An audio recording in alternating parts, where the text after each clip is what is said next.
महाभारतातील एक अतिशय हृदयस्पर्शी प्रसंग. द्रौपदीने श्रीकृष्णाच्या जखमेवर भरजरी साडीची चिंधी बांधली आणि त्या नात्याच्या ऋणातूनच कृष्णाने तिच्या सन्मानाचे रक्षण केले. हा प्रसंग फक्त एक कथा नाही, तर आहे एक निस्वार्थ भावनेचं, मैत्रीचं आणि विश्वासाचं जिवंत उदाहरण. आता पुढील सादरीकरणातून आपण अनुभवणार आहोत भावनांची ती नाजूक वीण, नात्यांची ती सुंदर गुंफण.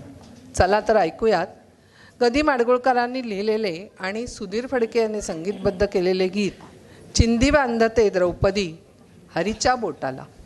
सादर करत आहेत गौरी जोशी, जयश्री भोंग, सुषमा जाधव, श्यामला भावटणकर, अर्चना कोकटनूर, माधुरी कोंडेचकर आणि ज्योती कुलकर्णी. चिंधी बांधिते द्रौपदी हरीच्या बोटाला, चिंधी बांधिते द्रौपदी हरीच्या बोटाला.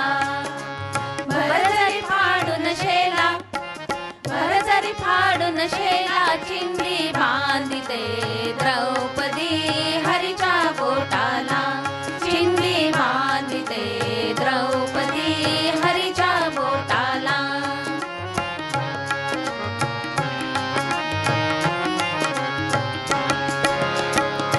रघुनाथीचा तो भाव लौकिक, मनी कृष्णाचा दाटे कौतुक.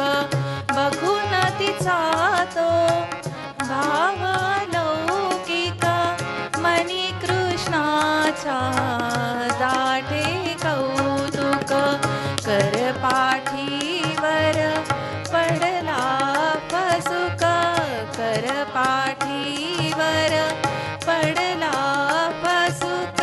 प्रसन्न माधव झाला, प्रसन्न माधव झाला, चिंधी बांधिते द्रौपदी हरीच्या बोटाला, चिंधी बांधिते द्रौपदी हरीच्या बोटाला.